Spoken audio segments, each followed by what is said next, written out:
बिस्मिल्लाहिर्रहमानिर्रहीम अस्सलामुअलैकुम। आप फेसबुक और यूट्यूब चैनल देख रहे हो। मेरा नाम है अब्दुल रहमान। नाज़रीन, आज 23 जनवरी है।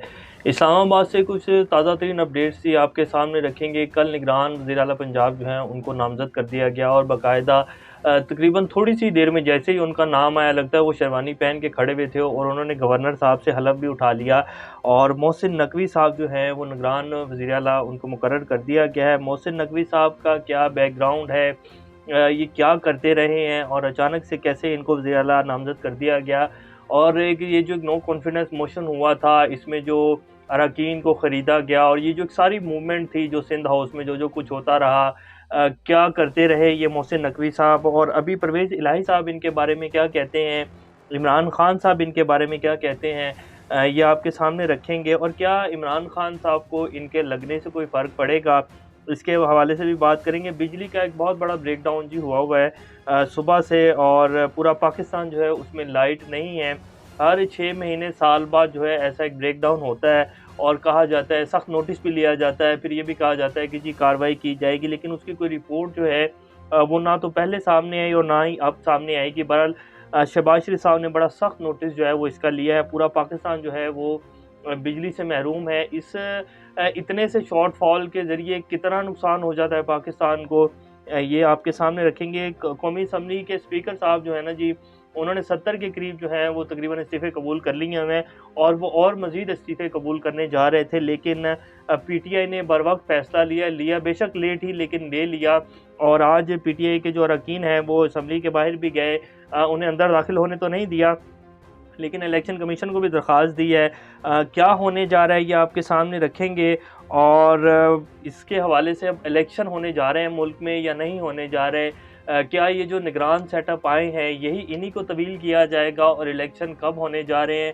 मुल्क इलेक्शन की तरफ जा रहा है और इमरान खान साहब के जो इर्द गिर्द ये फील्डिंग टाइट की जा रही है, इसका असल मकसद क्या है, इस्टेब्लिशमेंट का किरदार क्या अभी भी है पाकिस्तान की सियासत में, या वो ए पॉलिटिकल हो चुके हैं, ये भी आपके सामने रखेंगे। इससे पहले अगर आप लोगों ने चैनल को सब्सक्राइब नहीं किया तो रेड बटन को प्रेस कर लें और बेल आइकॉन को भी प्रेस कर लें ताकि लेटेस्ट अपडेट्स आप लोगों को मिलती रहें और ये जो हमारा ताल्लुक है ऐसे ही जुड़ा रहे। सबसे पहले जी, बिजली का एक बहुत बड़ा ब्रेकडाउन पाकिस्तान में हुआ है और तकरीबन 18 घंटे होने वाले हैं इस ब्रेकडाउन को हुए और 24 से 26 घंटे के अंदर कहा गया है कि जी बिजली आ जाएगी पाकिस्तान में। लेकिन इस इतने से ब्रेकडाउन से करोड़ों रुपए का नुकसान जो है वो हो जाता है। और ऑनलाइन काम को देख लें आप, और मुख्तलिफ जो है बहुत बड़ा एक नेटवर्क है बिजली की वजह से, और जो चलता है उसकी वजह से करोड़ों रुपए का नुकसान जो है वो ताजर बरादरी को हो जाता है। फिर जो कुछ लोग जो ऑनलाइन काम करते हैं उनके लिए एक बहुत बड़ा जो है नुकसान है। व्हाट्सएप ग्रुप्स जो हैं वो चलते हैं, नेट की भी जो है सफरिंग नहीं हो पा रही है सारे दिन से, उसमें भी जो है बहुत ज़्यादा खलल आ रहा है। तो ये कहने को तो ख़बर है कि जी बिजली का ब्रेकडाउन हुआ है, 24-26 घंटे के अंदर जो है बिजली दोबारा बहाल हो जाएगी।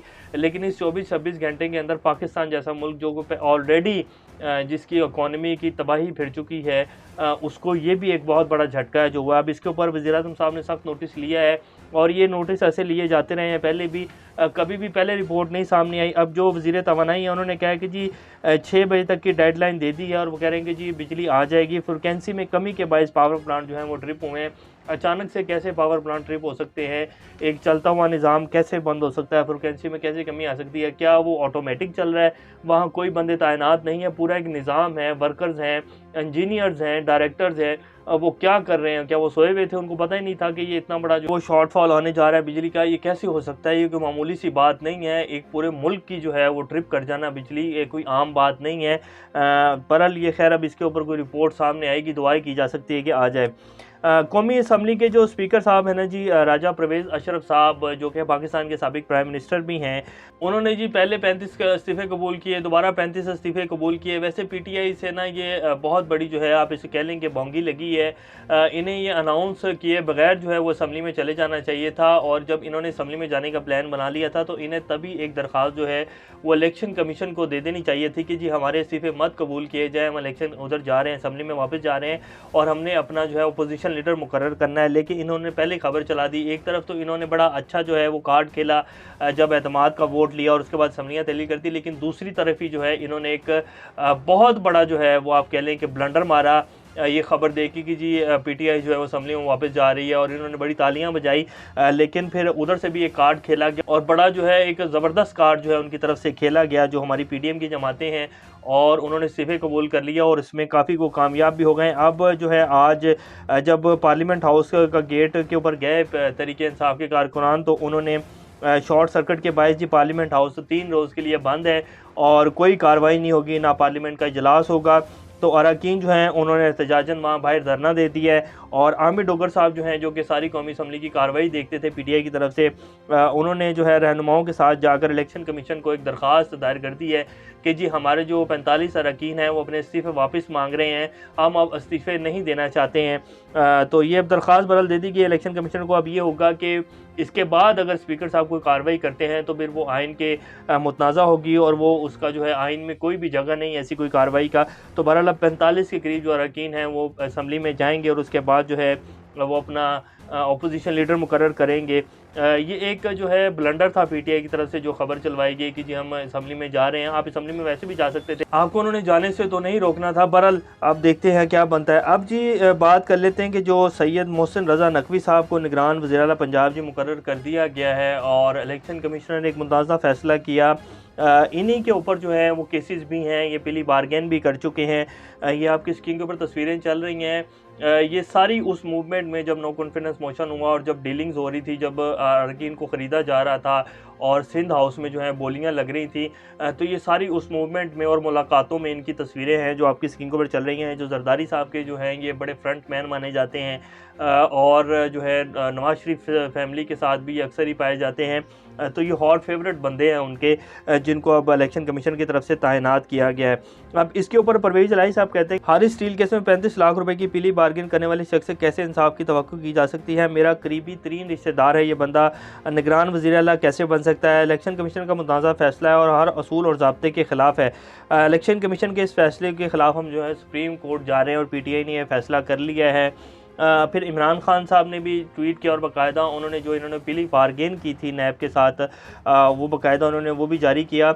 यूँ तो पीएमएलएन अपने एम्पायर जगाने की तारीख रखती है, मगर जिस अंदाज में पीटीआई के एक अज़ली दुश्मन को निगरान वज़ीर आला मुकर्रर किया गया, इस पर इलेक्शन कमीशन के क्या ही कहने हैं। हालांकि इस मनसब पर एक गैर जानिबदार शख्स को बिठाया जाना चाहिए था।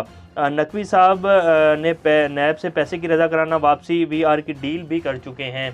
ये उन्होंने बाकायदा लेटर भी जारी किया जिसके ऊपर साइन है और ये सारा एक है। अब इलेक्शन कमिश्नर साहब जो हैं सिकंदर सुल्तान राजा साहब, जब इनकी तैनाती की गई थी तो ये जो नाम है इमरान खान साहब के बकौल ये जो है इस्टेब्लिशमेंट की तरफ से नाम दिया गया था सिकंदर सुल्तान राजा साहब का। और इन्होंने जितने भी पिछले 8 से 9 माह में फ़ैसले लिए हैं सारे के सारे मुतनाज़ा हैं।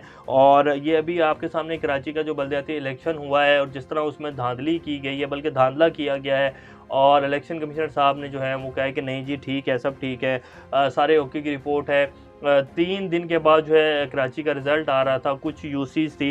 पूरे पाकिस्तान में जब जनरल इलेक्शन होते हैं तो वो 9 से 10 घंटे में रिज़ल्ट आ जाता है, और कराची के अगर बल्दियाती इलेक्शन हुए तो वो 3 दिन बाद रिज़ल्ट दिया गया। और उसके बाद पीटीआई पीपल्स पार्टी जो है वो पूरे कराची का भी इलेक्शन जीत गई और अभी तक वहाँ जो है वो मेयर की जंग चल रही है। तो ये इलेक्शन कमिश्नर साहब जो हैं इनका सारा एक ये पिछले 9 माह का जो है मुतनाज़ा फ़ैसलों का एक कैरियर है। बहरहाल उन्होंने मोहसिन नकवी साहब जो हैं उनको तैनात कर दिया और उन्होंने कल हलफ भी उठा लिया फ़ौरन से ही। अब इमरान खान साहब को इन फैसलों से क्या कोई फ़र्क पड़ेगा? निगरान वज़ीर आला साहब क्या कर सकते हैं? क्या 35 पंक्चर, जैसे कि वो एक बड़ा मशहूर उनका डायलॉग है, बाकायदा उनकी एक फ़ोन कॉल जो लीक हुई थी नज़म सेठी साहब की, जब वो निगरान वज़ीर आला थे, तो उन्होंने कहा कि जी मियाँ साहब 35 पंक्चर लगा दिए हैं। क्या 35 पंक्चर अब लग जाएंगे और क्या लग सकते हैं? तो ऐसी अंधी नहीं मची हुई, जब जनरल इलेक्शंस होंगे तो कितनी धांधली कर लेंगे सब लोग मिलकर। और ये जो पिछले भी 7-8 सीटों के ऊपर जो ज़िमनी इलेक्शन हुए हैं, इसके ऊपर क्या धांधली नहीं हुई थी? बहुत धांधली हुई थी, लेकिन फिर भी नहीं जीत पाए थे। इमरान खान साहब जब जनरल इलेक्शन होंगे तो ज़्यादा से ज़्यादा धांधली 10-20% या 30% होगी। इमरान खान साहब फिर भी 2/3 अक्सरियत से जीत जाएंगे। मैक्सिमम जो है धांधली होगी, फिर भी इमरान खान साहब को नहीं हरा पाएंगे। और ये बात जो है पीटीआई बहुत अच्छे से जानती है। मेरा तो ख्याल है इन्हें जो है मज़ीद किसी भी इंतशार की तरफ नहीं जाना चाहिए, और सुप्रीम कोर्ट के पास तो जा रहे हैं कि जी सुप्रीम कोर्ट में हम इस फैसले को चैलेंज करने जा रहे हैं, लेकिन लगता नहीं है कि सुप्रीम कोर्ट से भी कोई इसके ऊपर जो है कोई मस्बत फ़ैसला आएगा या वो कोई आइन से बाहर जाकर फैसला करेंगे, क्यों आइन के मुताबिक ये फैसला किया गया है। तो मेरा नहीं ख्याल सुप्रीम कोर्ट जो है वो आइन से बाहर जाकर कोई बहुत बड़ा स्टेप लेगी और कहेगी कि नहीं जी पीटीआई सही कह रही है और हम मोहसिन नकवी साहब की जो नामजदगी की गई है इसको हम रिजेक्ट करते हैं और कोई दोबारा से ये सारा प्रोसेस होगा। तो मेरा नहीं ख्याल ऐसा होगा। पोर्ट कासिम वाला जो मामला है ना जी, जो एलसीज ओपन नहीं हो पा रही थी $4.5 अरब के करीब, उसके हवाले से आज हुकूमत की तरफ से एक बड़ा स्टेप उठाया गया है, जिसमें जो वजीर हैं बहरी अमूर के, उन्होंने कहा कि जी हुकूमत का केपीटी और पोर्ट कासिम पर फंसे हुए कंटेनर्स के चार्जेस माफ़ करने का ऐलान है और इसके साथ साथ पाकिस्तान में कोई शिपिंग लाइन जो है वो अपना बिजनेस बंद नहीं कर रही है।